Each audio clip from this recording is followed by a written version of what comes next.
Xullas, ayanchli holat. Korzinkadan chiqdim, bozor qilgani kiruvdim. Kirib ketayotganda 25-24 uzoq yoshli ayolga ko'zim tushdi.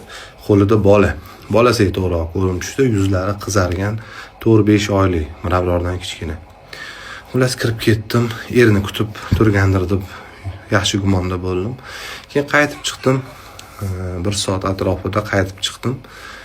Qarasam hali ham bir chekkada turishibdi. Keyin borib so'radim, keyin sovuqda bolani nima qilib olib turibsiz dedim. Bizaga sovuq, bolaga sovuq, yuzlari qizarib ketgan chunki. Azgina yordam so'rab turuvdik degan daji gapira olmayapti-da. Ro'zani ani fitr sadaqasini bermagandim hali. Shuni hisoblab berib yubordim. Eng ayanchli tarafi, mayli ayolni ko'rinish aldamchi bo'ladi, yomon deb olsak, bolagacha bola aliment haqida video qilganimda erkaklar talab tashuvdi. Hatto bolani ta'minlash kerak edi.